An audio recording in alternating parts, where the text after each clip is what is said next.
Oke, penolakan laporan terhadap Andi Aswan dan Joshua Sinambela yang diduga melakukan penyebaran berita bohong, pembohongan publik maupun merekayasa citra image dari ijazah Jokowi Dodo, ya, sehingga seolah-olah merupakan scan ijazah asli Jokowi Dodo. Ini telah ditolak 3 kali.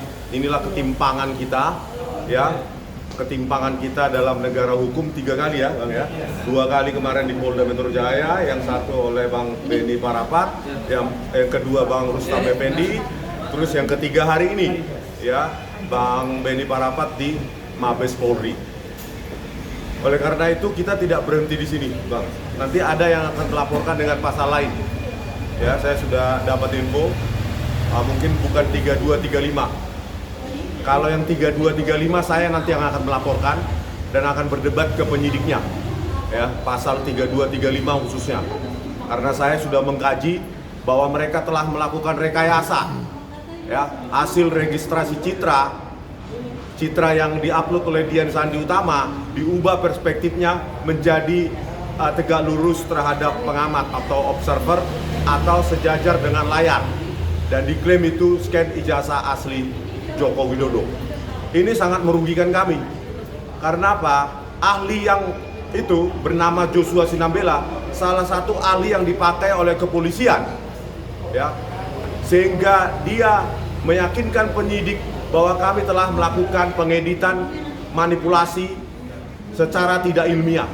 Nah, orang semacam ini yang tidak punya integritas, ya, yang mengklaim, mengaku memiliki scan ijazah asli Joko Widodo, padahal itu hasil pengolahan atau pemrosesan citra.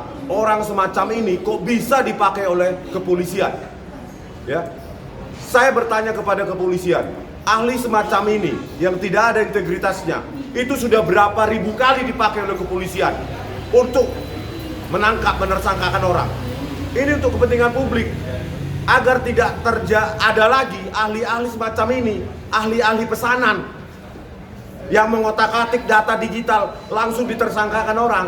Ini kepentingan publik, dia harus ditangkap. Ya, saya yakin juga Andi Aswan sebenarnya ditipu, dibohongi oleh si Joshua Sinambela ini.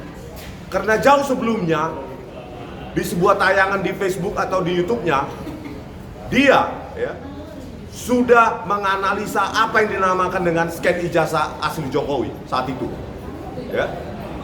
Jadi orang ini sangat berbahaya pada penegakan hukum. Kalau ahli-ahli penipu semacam ini dipakai oleh kepolisian, maka siapapun bisa menjadi tersangka. Itu kepentingan kami, dan saya sudah menyiapkan dan sedang menyiapkan kajian ilmiah membuktikan bahwa dia telah menipu publik.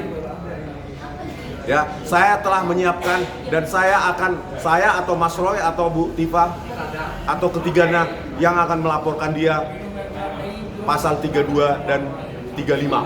Kalau pasal pembohongan publik mungkin orang lain, ya. Tapi kalau pasal ini, karena ini bidang saya, ya, spesifikasi yang saya pelajari sejak tahun 94, maka dia tidak bisa berkelip. Ya, kalau Anda punya scan ijazah asli Jokowi, maka tinggal periksa. Saya minta penyidik memanggil dia, tinggal periksa metadata filenya saja, 1 menit sudah selesai. Dia menipu atau jujur. 1 menit periksa metadata filenya, apakah itu hasil scan atau tidak. Ya, jadi ini nggak berhenti di sini. Ya, Andi Aswan harusnya Anda yang melaporkan Joshua Sinambela itu. Harusnya Anda yang paling berkepentingan, karena Anda ditipu. Saya yakin Anda itu ditipu oleh Joshua Sinambela itu. Ya. Saya tidak tahu dari mana. Kenapa Andi Aswan mengatakan itu asli? Saya tidak tahu dari mana sumbernya Andi Aswan itu. Padahal di frame yang sama, di stage yang sama, Andi Aswan mengatakan saya dapat dari dia, yaitu Joshua Sinambela. Kalau ini nggak diproses, sementara kami melakukannya dan kami pertanggungjawabkan dalam sebuah buku, kami dituduh memanipulasi dengan pasal 3235. Berarti ada ketimpangan hukum di sini. Keberpihakan kepada ahli-ahli kepolisian yang sering dipakai itu, yang merupakan anggota Asosiasi Forensik Digital Indonesia yang dimiliki dan didirikan oleh Muhammad Nur Al-Azhar, yang sudah saya tuliskan buku. Muhammad Nur Al-Azhar inilah kepala komputer forensik pada tahun 2016 kasus Jessica Wongso, menipu, memanipulasi barang bukti digital video CCTV hanya menggunakan software gratisan bernama eWriteSoft dan FreeMake. Itu bukunya sudah bisa kalian download gratis di akun X saya, terbukti. Dan itu buku itu sudah saya serahkan langsung kepada Profesor Jimli ketika kami mendatangi tim reformasi Polri di PT IKA. Tolong Pak Profesor Jimli, kalau benar mau mereformasi Polri, berikan buku itu, saya sudah kasih pesan. Berikan buku itu kepada peneliti lab independen seperti BRIN, seperti Mabes TNI atau universitas. Buktikan bahwa buku yang saya kasih itu rekayasa barang bukti digital oleh laboratorium forensik Mabes Polri itu benar atau salah. Kalau ingin memperbaiki polisi, kami mendesak supaya didirikan laboratorium forensik independen atau badan forensik independen, sehingga hasil forensik ini bisa menghasilkan bukti-bukti yang otentik, bukti-bukti yang bebas, tidak diatur-atur oleh komandannya. Ya, tidak dipakai ahli-ahli seperti Joshua Sinambela ini. Bayangkan ahli apa itu? Mengaku punya hasil file scan ijazah asli, ditonton ratusan juta orang. Itu saya tidak tahu dari mana ada Asul kenapa mengatakan itu asli. Saya tidak tahu dari mana sumbernya. Ditonton ratusan juta, dan ahli semacam ini dipakai oleh kepolisian untuk menersangkakan orang.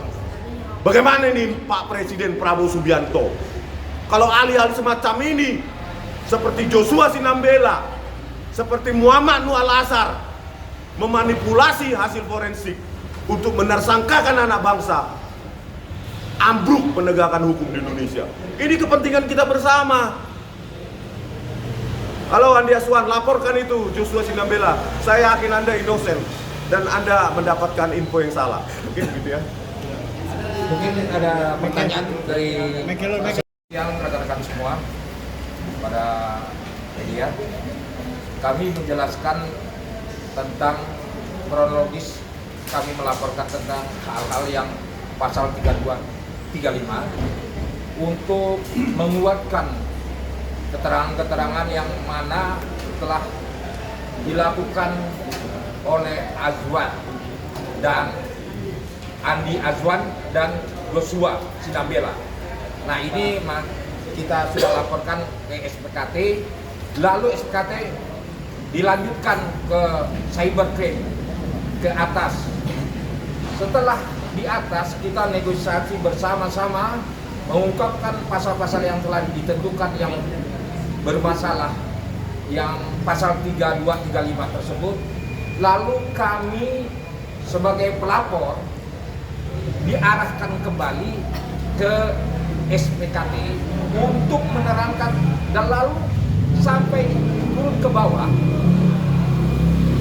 hanya pada perwira menengah itu mengatakan kami belum bisa menindaklanjuti laporan ini. Maka dari itu kami persilahkan dari pelapor untuk menjelaskan sesuai dengan laporan tersebut dari Pak Beni. Tengah.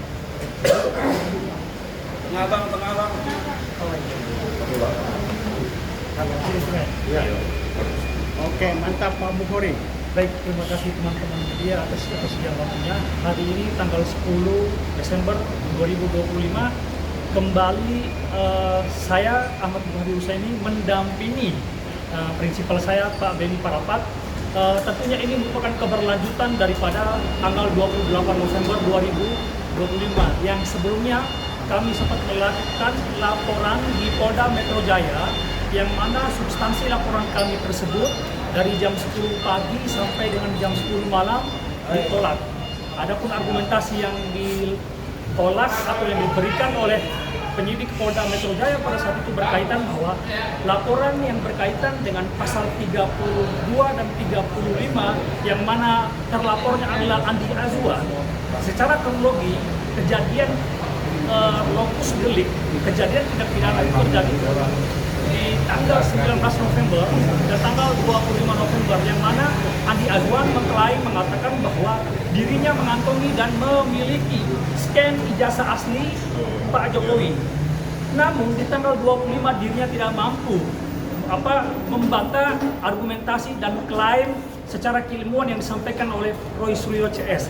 Kemudian dari sinilah kami menyampaikan dan mengadukan laporan terkait pelanggaran pasal 32 ayat 1 dan 35. Mengapa pasal 32 ayat 1 dan 35 Undang-Undang ITE nomor 11 2008? Sebab pada pasal 32 ayat 1 itu berkaitan dengan pengeditan atau mengubah dokumen elektronik.